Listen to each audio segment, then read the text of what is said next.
Hello traders.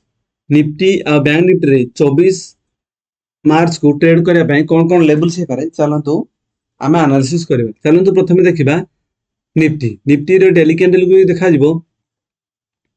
आम ऊपर गोटे ट्रेन लाइन एमती ड्र करते बहुत पॉसिबिलिटी थिला कि ये ट्रेन लाइन को मार्केट रेजिस्टेंस नहीं डाउन साइड आसीबो, किंतु जो भला कैंडल ब्रेकआउट देइजे मार्केट आहुरी ऊपर को जीवार बहुत पॉसिबिलिटी अच्छी। तो आम अपसाइड रे कौन कौन रहिबो गोटे राउंड लेवल ये जो स्विंग जो ट्रेड आसला माने 23,800 से जाके सेटा हूँ स्ट्रॉन्ग रेजिस्टेंस। तापर ता पूर्व रहिबो 22,000 जो 23,500 गोटे राउंड लेवल ये दीटा अपसाइड रे स्ट्रॉन्ग सपोर्ट देखा जाउछन। आनले जदि मार्केट रिटर्न होबार थिला ताले एठू आज रेड हेकी डाउन साइड आसी थांता, किंतु जो भला कैंडल देखु एठू आहुरी ऊपर को जीवार पॉसिबिलिटी अच्छी। आउ जदि आमे एमती ट्रेन लाइन को ड्रॉ करी देखिबा ताले ए ट्रेन लाइन को मार्केट 1 2 3 4 ऑलरेडी मार्केट 4 थर ए ट्रेन लाइन को टच कर सारलानी। तो 5 थर रे एटा ब्रेकआउट दउछि, तो ये भी पॉसिबिलिटी अच्छी कि मार्केट एठू ए ट्रेन लाइन को ब्रेकआउट देगी मार्केट अपसाइड जीवो, कारण से ट्रेन लाइन को मार्केट 5 थर टच करी सारलानी। चलन देखिए 15 मिनट टाइम फ्रेम रे हम भाई कौन कौन लेवल सही पारे।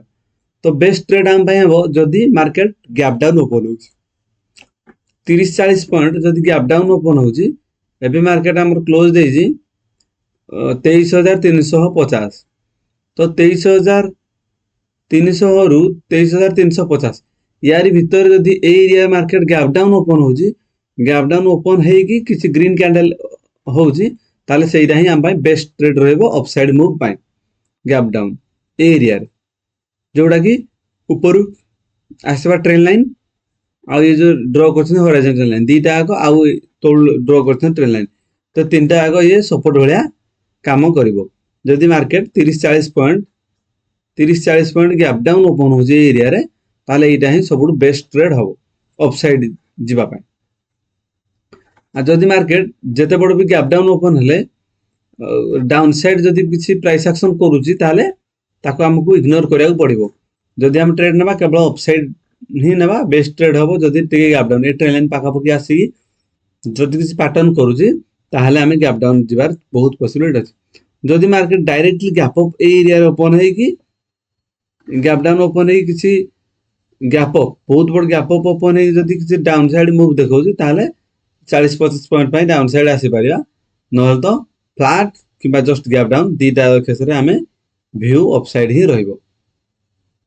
चलन देखिबा बैंक निफ्टी रो डेली कैंडल को जो देखा जिवो मार्केट ऑलरेडी जो सुई हमर हाई कथा ताकू ऑलरेडी ब्रेकआउट दे सारी की मार्केट अपसाइड जाई साला।